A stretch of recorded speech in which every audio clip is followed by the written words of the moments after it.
Isso daqui é a sala de controle do reator, né? Esses são os dois operadores que estão no controle do reator. Essa é a mesa de controle e é por essa mesa de controle que eu controlo o reator, tá? Aquela luz é a luz do efeito Cherenkov.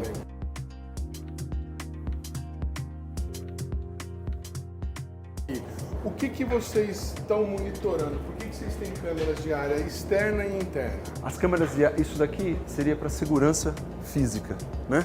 Então você tem um controle de quem está entrando ou saindo dentro do prédio do reator.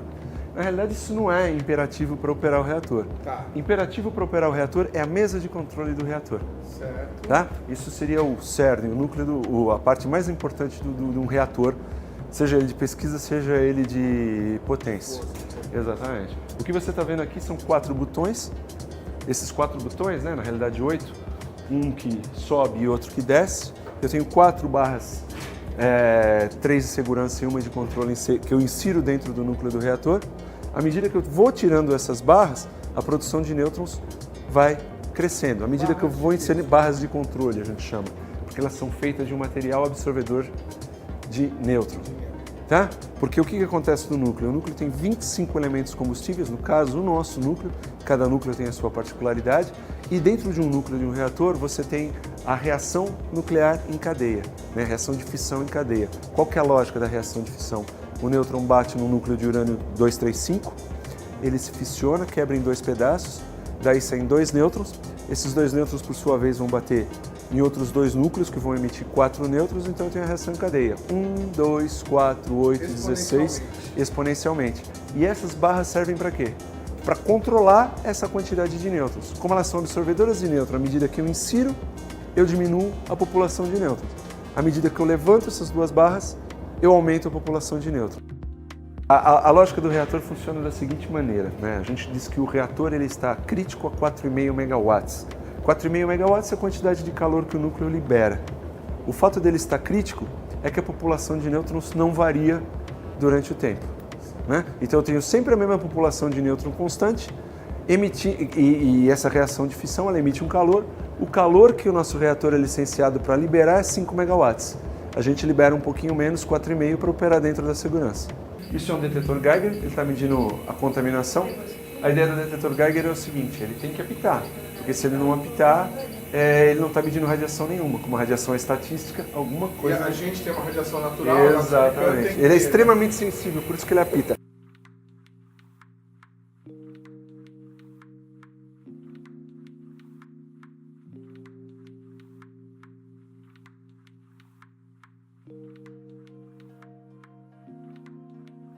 Essa água ela tem 3 funções. A primeira é refrigerar, porque a reação nuclear libera calor. Então você colocando na água você refrigera. A segunda é blindar. E por que blinda? Porque para eu colocar os materiais para irradiar, eu preciso encaixar coisas no núcleo do reator. Então eu preciso ver o que eu estou fazendo, uma blindagem transparente à água. Olha só, e desce assim, você pega uma linha, uma cordinha, Sim. Amarra e joga lá? Nós passamos o dia inteiro pescando nesse reator. A gente pega as amostras e amarra elas no núcleo, a gente encaixa lá no fundo da piscina.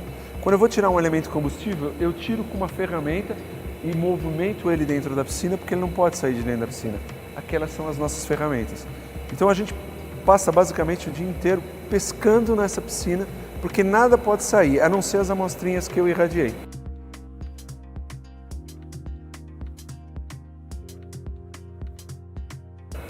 Aí eles vão ficar guardados aí dentro da ordem de bilhões de anos. Esse é o problema da energia nuclear. Um elemento combustível não pode sair do núcleo da piscina. Nunca. Nunca. Quer dizer, nunca não. Daqui a 10 bilhões de anos vai poder sair. Vamos falar um pouco da história desse reator. Você falou que ele é de 1957. Exatamente. Por que esse reator foi construído? Você tem essa informação? Esse reator ele foi construído em 1957 no projeto dos Átomos pela Paz, que o presidente Eisenhower dos Estados Unidos começou a disseminar a área nuclear pelo mundo. Mas a área nuclear de pesquisa, né? Isso aqui é um reator nuclear de pesquisa. Ele serve para produção de pesquisa e produção de radioisótopos, basicamente. Como é que funciona isso? O que está acontecendo ali? Por que tem aquela luz azul? Então, ali no fundo da piscina, eu tenho o núcleo do reator. O núcleo do reator é uma quantidade de urânio X, que a partir de um nêutron, esse nêutron se choca com o núcleo do urânio, esse núcleo se fissiona, ou seja, ele quebra em 2 pedaços e de lá saem 2 nêutrons. Esses 2 nêutrons, por sua vez, vão bater em outros 2 núcleos que vão gerar mais 4 nêutrons. Então, de um nêutron eu tenho 1, 2, 4, 8, 16, eu crio uma reação em cadeia. Aí o que acontece? Esses nêutrons, eles atravessam o meio material, esses nêutrons e outras radiações. Quando eles atravessam esse meio material, os átomos ficam excitados. E nesse processo de excitação, para se desexcitar, os elétrons voltam às camadas originais, ele emite essa luz característica que é a luz do efeito Cherenkov. Né?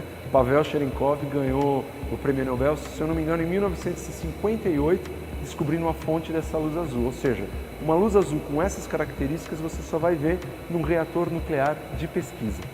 E que tipo de pesquisa é feita hoje aqui dentro desse reator? Só a USP usa? Temos outros institutos? Não. Esse reator ele é utilizado para a produção de radioisótopos e ele é utilizado para pesquisa em física nuclear e em química nuclear. A ideia é o seguinte, se você quiser trazer alguma coisa para irradiar, o que seria irradiar?